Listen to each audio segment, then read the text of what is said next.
सुने पुतिन मामा ओवर करता रहा ट्रम्प। मैं अमेरिका को उसके वास्ते जाके अब की बार ट्रम्प की सरकार बोला, उन्हें वहां पे जीतने के बाद मेरे को उल्टा टैरिफ लगा दिया डबल।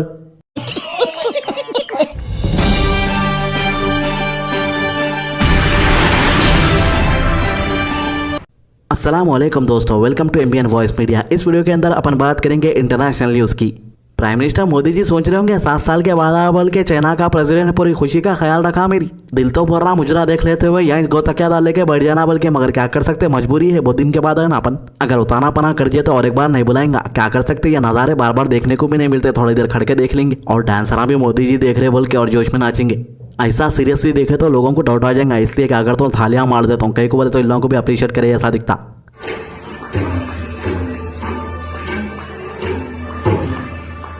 अरे यारो क्या बोलूं तुम लोगों को, कहानियां तो बहुत सुनाना है लेकिन इंपॉर्टेंट न्यूज़ भी लोगों के सामने बोलना है।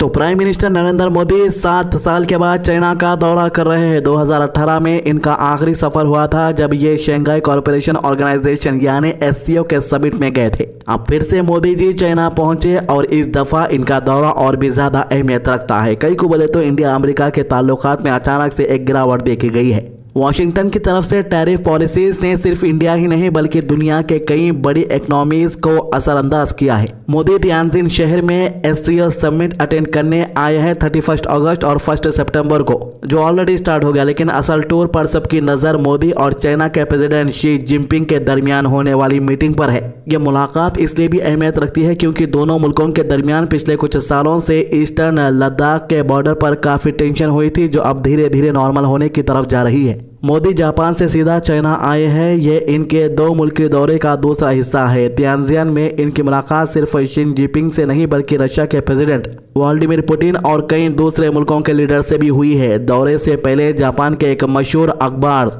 द योमिरी शिंबन को इंटरव्यू देते हुए मोदी ने कहा था कि इंडिया और चाइना के दरमियान बरकरार और मुस्तहकम रिश्ते पूरे रीजन और दुनिया के लिए अमन और तरक्की का सबब बन सकते हैं। इन्होंने कहा कि आज वॉलेटाइल इकोनॉमिक हालात में दोनों बड़ी इकोनॉमिक्स का एक साथ आना जरूरी है ताकि ग्लोबल इकोनॉमी ऑर्डर में स्टेबिलिटी लाई जा सके।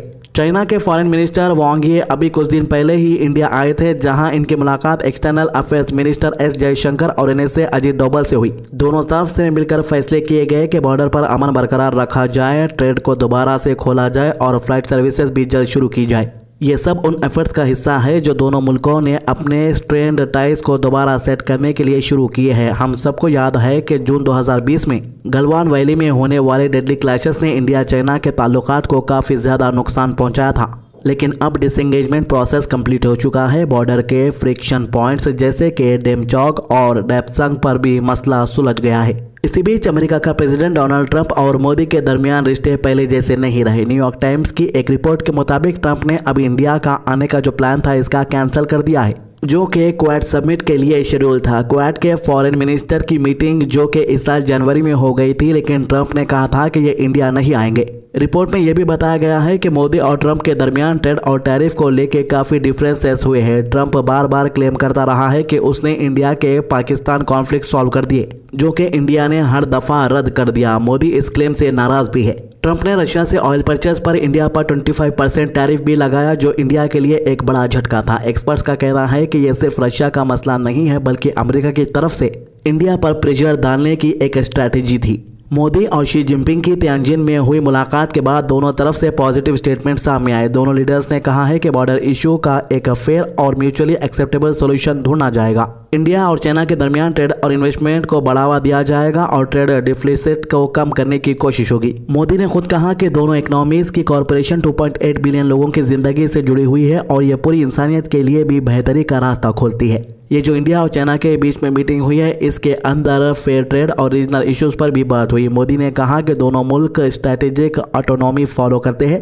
और इनके रिश्तों को किसी तीसरे मुल्क के लेंस से नहीं देखना चाहिए। सोशल मीडिया पर मोदी ने शी जिनपिंग के साथ हुई अपनी गुफ्तगू को फ्रूटफुल करार दिया। तो यहाँ तक कि रशिया के पुतिन से भी मुलाकात हो गई। अब देखना यह होगा कि मोदी की इस मुलाकात के बाद अमेरिका के प्रेसिडेंट ट्रंप को कितना चुरका लगता है और चुरका लगने के बाद क्या एक्शन लेता है। क्रेमलिन के फॉरेन पॉलिसी आइड यूरी युशाकोव के मुताबिक पुतिन दिसंबर में इंडिया का दौरा करने वाले हैं और अपकमिंग विजिट के प्रिपरेशंस तियानजिन के इस मीटिंग में डिस्कस होंगे। रशिया और इंडिया के दरमियान एक स्पेशल स्ट्रेटेजिक पार्टनरशिप मौजूद है जो 2010 से चलती आ रही है। और इस साल इसको 15 साल पूरे हो रहे हैं। तो दोस्तों मोदी का ये दौरा एक बहुत ही अहमियत रखता है इंडिया के लिए खासतौर से, क्योंकि एक तरफ अमेरिका के साथ ट्रेड और टैरिफ इशू है और दूसरी तरफ चाइना के साथ बॉर्डर टेंशन के बाद नए चैप्टर्स ओपन हो रहे हैं। साथ ही रशिया के साथ भी अपनी दोस्ती और मजबूत हो रही है। आने वाले दिनों में ये सब डेवलपमेंट एशिया और दुनिया की सियासत और माईशत पर गहरा असर डालेंगे। बीजेपी की जो पॉलिसी है दुनिया के हर मुल्क के साथ अच्छे रिश्ते रहना, सबको खुश करना, लेकिन इंडिया के माइनॉरिटी से क्या प्रॉब्लम है समझ के बाहर है। यहाँ तक कि अरब के मुल्कों में जाके भी खुशी खुशी मिलती है, लेकिन इंडिया के मुसलमानों से मिलने का टाइम नहीं रहता प्राइम मिनिस्टर को यहाँ के।